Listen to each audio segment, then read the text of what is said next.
दीवाने हो जरा पर्दा हटाइए, आ गए मेरे दीवाने हो जरा पर्दा हटाइए, हो जरा पर्दा हटाइए, हो जरा पर्दा हटाइए।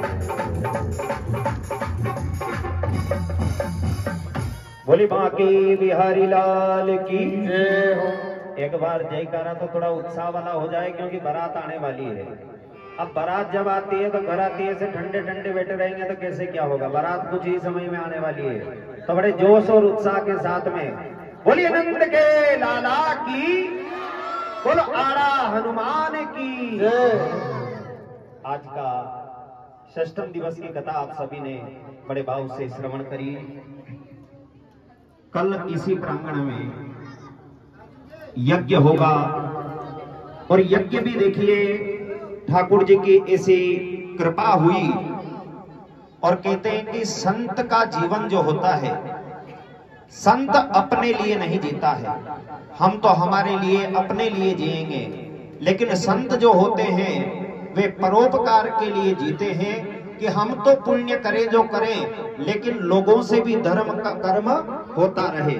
और इसी उद्देश्य से और सभी की कई लोगों की इच्छा भी थी कि पंचकुंडात्मक यज्ञ हो, तो भगवान गोविंद की कृपा से, हनुमान जी महाराज की कृपा से कल पंचकुंडी यज्ञ भी इसी प्रांगण में होगा। बोली यज्ञ नारायण भगवान की। लेकिन यज्ञ के भी कुछ नियम होते हैं। यज्ञ करना कोई साधारण कार्य नहीं है। कहते हैं कि देवम भूत्वा देवम यजेतः, देवताओं का यदि यजन करना है, देवताओं का यदि पूजन करना है, तो उसके लिए पहले हमें स्वयं को देव रूप बनना पड़ेगा, तभी देव कार्य होते हैं। इसीलिए यज्ञ में धोती पहनाने का विधान है, सिर ढक करके पगड़ी वगड़ी लगा करके यज्ञ में जोड़े से आने का विधान है।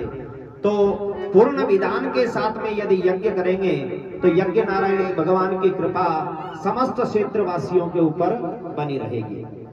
क्योंकि यज्ञ करने से परमात्मा प्रसन्न होते हैं, और जब परमात्मा प्रसन्न होते हैं तो इस प्रकृति से हमें आशीर्वाद के रूप में, चाहे वृक्षों से औषधियां हो, वायु से हमें पौष्टिक आहार भी प्राप्त होता है।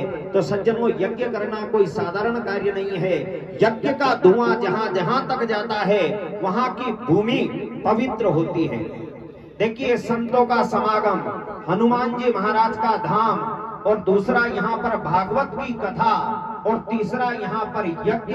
तो कल बरवाड़ा साधारण नहीं रहेगा, बरवाड़ा में तो साक्षात कल त्रिवेणी बहेगी। बोलो यज्ञ नारायण भगवान की। और कल ही कथा का विश्राम भी होगा, और व्यास जी महाराज की विदाई भी होगी। कहा जाता है कि भागवत की कथा को हमने 7 दिनों तक श्रवण किया, तो व्यास जी महाराज को गुरु बना करके हमने इस कथा को श्रवण किया है। श्रीमद् भागवत महापुराण के सन्मुख विराजित होकर के हमने इस कथा को श्रवण किया है।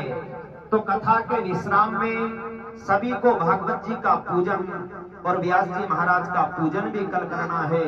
तो व्यास जी महाराज को भव्य और भावभीनी विदाई आप सभी के द्वारा प्राप्त हो।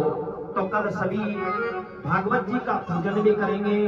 भागवत जी के लिए जो भी अपनी ओर से समर्पित करना चाहते हैं, वे अन्नदान के रूप में, वस्त्र दान के रूप में, जो हमसे बने यथा योग्य सम्मान अवश्य करना है। बोलो यज्ञ नारायण भगवान की। श्रीमद् भागवत महापुराण की कथा आप सभी को समझ में आ रही है? व्यास जी की अच्छी लगी? अगर अच्छी लगी हो तो एक बार जोरदार ताली के द्वारा आप सभी बताएं। जय हो। तो कल कहा जाता है कि 6 दिनों तक यदि कथा श्रवण ना करी हो, और 7वें रोज की कथा भी यदि थोड़ी बहुत हम श्रवण करें, तो वह कथा श्रवण का हमें फल प्राप्त होता है। जैसे कुएं के अंदर यदि बाल्टी गिर जाए लेकिन थोड़ी भी रस्सी यदि आपके पास में हो तो आप उस बाल्टी को बाहर ला सकते हैं। तो अभी एक दिन का समय हमारे पास में बचा है, तो इस समय को ऐसे ही व्यर्थ ना गंवाने दे। और कल सभी पूरे ग्रामवासी में तो ये कहूंगा कि कल अभी तक तो जैसे भी है अपने गर्मी के समय में कूलर की हवा भी खाई, लेकिन एक दिन के लिए सभी अपना काम भी रोक दें, क्योंकि एक दिन कार्य रोकने से हमारी अर्थव्यवस्था नहीं बिगड़ने वाली है। तो इतना विशाल कार्य जहां पर समस्त देवी देवताओं का आह्वान, श्रीमद् भागवत की कथा और इतने संतों का संग हो, तो ऐसे कार्य में अवश्य ही अपनी आहुति हम यहाँ पर समर्पित करें, चाहे वह भंडारे में परोसने के रूप में हो या कथा श्रवण के रूप में हो या व्यास जी के सम्मान के रूप में हो, लेकिन जैसे भी हो हम सभी को कल पूर्ण रूप से यहाँ पर सेवा लेना नहीं है, सेवा प्रदान करना है। बोलो जय जय श्री राम।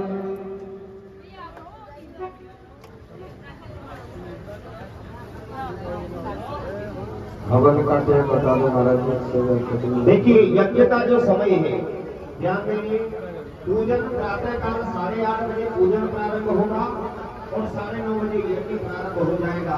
तो सभी समय से पधारना है, किसी का इंतजार नहीं किया जाएगा। और यज्ञ में ऐसे बीच में बैठना भी, तो इसलिए यदि निवेदन रहेगा कि समय से पधारें और समय से हम सभी यज्ञ में सम्मिलित हो सकें।